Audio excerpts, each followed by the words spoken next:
네, 안녕하세요. 손쌤입니다. 네, 이번 시간에는 28차 시가 되겠고요. 4단원의 마지막 시간입니다. 병자호란에 대한 이야기를 할 거고요. 지난 시간에는 우리 임진왜란 이야기 했습니다. 네, 추석 연휴 전후해서 하고 있는데, 그 병자호란을 토대로 이제 마무리를 짓고, 그리고 나서 우리 4단원을 한번 마무리하고 5단원으로 넘어가 보도록 하겠습니다. 그럼 수업 시작할게요. 네, 첫 번째로 광해군에 대한 이야기를 좀 하려고 합니다. 광해군은 누군가라고 했을 때 선조의 아들이 되겠고요. 전후 복구 정책이라고 되어 있는데 이 전후 복구라는 거는 무슨 전쟁? 그렇죠. 임진왜란 이후에 복구를 하는 정책이랑 그리고 나서 중립 외교 정책이라고 이야기를 합니다. 이 둘에 대해서 한번 살펴보면은 일단 전후 복구를 하기 위해서는 일단 토지가 황폐화되어 있으니까 토지에 대한 이야기하고요. 그리고 신분제나 인구가 많이 소실되었기 때문에 호적을 정비합니다. 또한 이제 군사적으로 성곽과 무기 수리하는 거 당연하고 군사훈련 실시하겠죠. 군사훈련 임진왜란 중에 하나 만들어진 거 하나 있다 그랬죠. 바로 훈련 도감이 만들어졌다라고 이야기를 했었습니다. 그런 것들 잘 기억해 주시고요. 그리고 허준 입장에서는 허준이 이제 동의보감을 편찬하면서 의학 분야의 큰 발전을 이루었다라고 보시면 되겠고, 두 번째로 중요하게 봐야 될 것이 바로 이 중립 외교 정책입니다. 누구와 누구 사이냐? 바로 명과 후금. 명은 쇠퇴하는 상황, 후금은 성장하는 상황에서 실리적 중립 외교를 실시한다. 즉 명의 편을 들어주면서도 후금과의 충돌을 피하려 했다는 것이 특징입니다. 이 교과서 보면은 교과서 136쪽, 137쪽 이쪽 보시면 지식 플러스라고 나와 있는데 요게 대표적인 중립 외교의 사례입니다. 강홍립이라는 인물을 한번 이야기를 들어보시면 좋을 것 같은데 잠깐 확대를 한번 해보죠. 어떤 이야기냐? 17세기 초 후금을 건국한 누르하치가 명의 선전포고를 하자 명은 조선에 지원병을 요청합니다. 광해군은 출병을 피하려 했지만 결국 강홍립에게 13,000명의 군사를 내주고 명군에게 합류하려고 했다. 하지만 강홍립에게 형세를 보아 앞으로 이를 정하라는 밀명을 내렸다라고 합니다. 그래서 조선과 명나라 연합군이 누르하치 본거지로 진격하던 도중 사르후 전투에서 후금에게 크게 패하자 강홍립은 광해군의 밀명에 따라 남은 병력을 이끌고 후금에 투항하였다라고 되어 있습니다.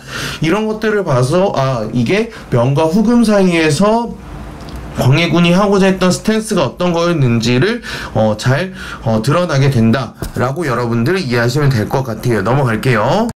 근데 이제 그 광해군의 중립 외교에 대해서 서인 세력들이 크게 불만을 갖게 됩니다. 왜? 서인 세력 같은 경우에는 명나라가 우리를 도와줬으니까 그 뭐를 중요시했다? 서인 세력이 중요시한 거는 바로 명분이었다는 겁니다. 서인 세력이 그 임진왜란 때 명나라가 우리를 도와줬으니 우리도 명나라를 도와줘야 되는데 광해군이 중립 외교를 하니 그거에 대한 불만을 갖게 되는 거죠. 그러면서 이제 광해군이 그 자신의 이복 동생이었던 영창대군을 살해하고 이 영창대군의 어머니인 임목대위가 폐위되는 이런 상황을 빌미 삼아서 서인 세력이 광해군과 북인 정권을 몰아내고 인조를 추대하는 사건이 벌어졌으니 그게 바로 인조 반정이었다. 그러니까 인조, 선조라고 얘기하지만 연산군과 마찬가지로 광해군은 쫓겨나는 신세가 돼서 왕의 칭호를 받지 못했다라고 여러분들 이해하시면 될 것 같습니다. 넘어갈게요. 그렇다면 인조가 즉위하고 인조에 여기는 플러스 누구 있었다? 서인 세력이 있었다. 서인 세력이 있는데 서인들은 명분을 중요시하니까 후금보다는 명나라 편에서 편을 들 수밖에 없었다라는 거죠. 그러니까 후금은 계속 명을 몰아내려고 하는데 거기서 조선이 명나라를 도와주는 입장이 되어버리니 전쟁이 하나 벌어집니다. 그게 바로 정묘호란이다 라고 보시면 되겠습니다. 병자호란 전에 정묘호란이라는 전쟁이 하나 더 있었다 라고 생각하시면 될 것 같아요. 후금이 침략을 합니다. 의병과 관군 똑같이 항전을 하죠. 그러면서 의병과 관군은 항전을 하는데 조선 인조는 어디로 가느냐? 인조 어디로 간다? 강화도로 간다. 약간 선조랑 비슷하죠. 여기 보면은 왕실이 강화도로 피랑 가는 모습 보입니다. 여기 1627년에 이 분홍색 줄을 잘 보시면 될 것 같아요. 이렇게까지 보시면 될 것 같고요. 왕실은 강화도로 피란 가면서 이제 후금 입장에서는 명나라랑도 전쟁을 해야 되고 하는 입장이다 보니까 전쟁을 더 지속할 수 없으니 후금 입장에서는 형제 관계를 맺는 화의를 제의를 한다. 그러면서 후금과 화의를 체결하는데 누가 후금이었냐? 우리 금나라 기억나죠? 금나라 후금이 형 그리고 조선이 아우가 되는 그런 관계를 맺는 화의를 제의했다. 그 금나라 때 고려 때랑 비슷하다라고 여러분들 이해하시면 될 것 같습니다. 넘어갈게요.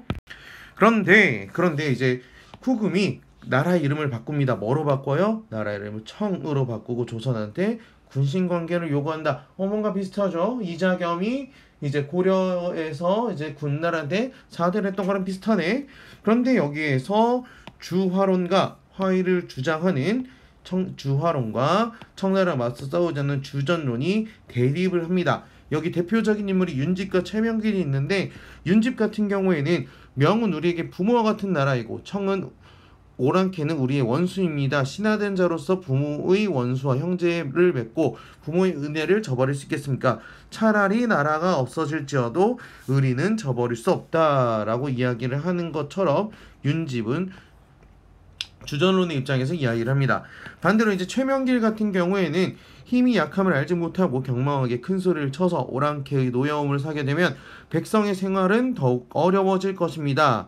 또한 전쟁으로 종묘와 사직을 지키지 못하게 되면 어찌하겠습니까? 라고 얘기하면서 상황적으로 봤을 때는 화해를 하는 게 좋다라고 하는 윤집과 최명길이 굉장히 대립하는 모습이 보입니다.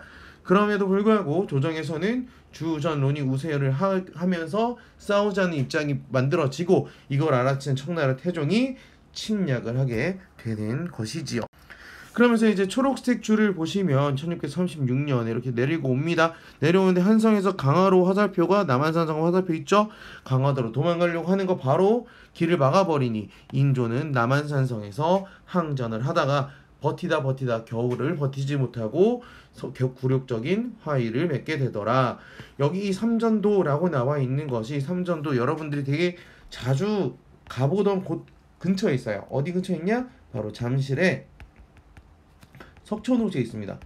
석촌 호수 근처에 가면 삼전도 비가 있습니다. 여러분들 롯데월드에 자이로드로 타면 삼전 그 호수가 보이죠. 그 근처가 바로 인조가 청나라한테 항복을 했던 그 굴욕적인 곳이었다라고 이해하시면 좋을 것 같습니다. 그러면서 청과 군신 관계를 맺고 청이 이제 명나라 대신에 조선이 청나라 편에서 지원군을 파병하는 것을 약속을 하고 그리고 인조는 309 고두례라고 하는 굴욕적인 절을 하면서 전쟁이 마무리가 됩니다. 또한 소현세자 복림대군 인조의 두 아들 플러스 많은 신하와 백성이 청의 인질로 끌려가게 되는 결과를 맞이하게 되더라 라고 이해하시면 좋을 것 같습니다.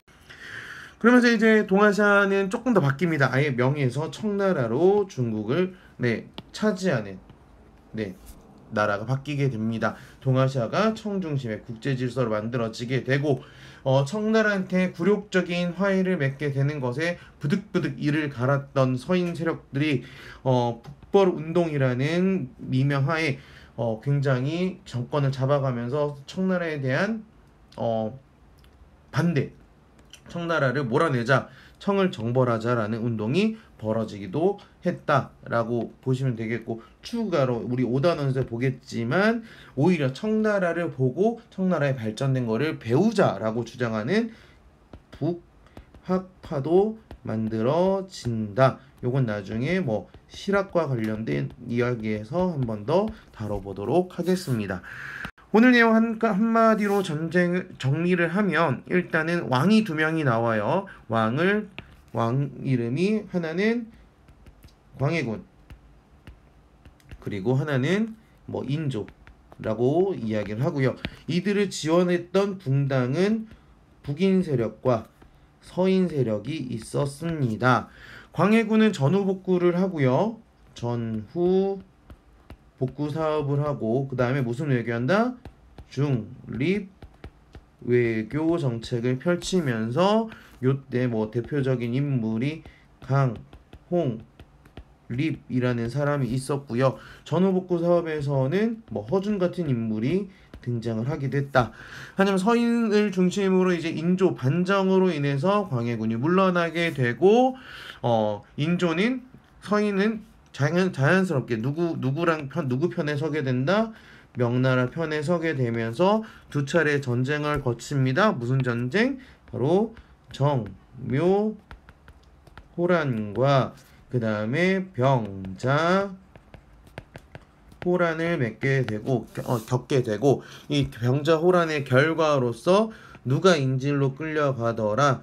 소현세자와 복림대군이 인질로 끌려갑니다. 소현세자는 나중에 갔다 오지만 일찍 죽고요. 나중에 이제 복림대군이 나중에 효종으로 즉위를 하게 됩니다. 그 스토리까지 여러분들 잘 정리해 주시고 이 효정부터의 이야기는 5단원에서 보도록 하도록 하겠습니다. 네, 여기까지 4단원 마무리하고요. 4단원 후에 끝나고 나서는 수행평가 있다는 거 잘 알고 계시죠? 네, 수행평가 준비도 잘 해주시기 바라겠습니다. 고생하셨습니다.